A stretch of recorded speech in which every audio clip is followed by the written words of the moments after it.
Olha o detalhe dessa casa, desse sobrado. Um spa, privacidade muito boa. Montado em armários. Olha o detalhe da marcenaria. Ar-condicionado central, iluminação, projeto todo pronto de marcenaria. Aqui é o home theater, uma porta imponente, uma volumetria impactante.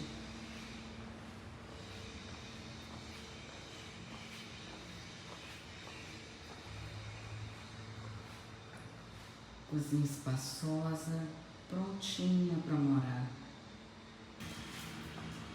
Olha que local bonito.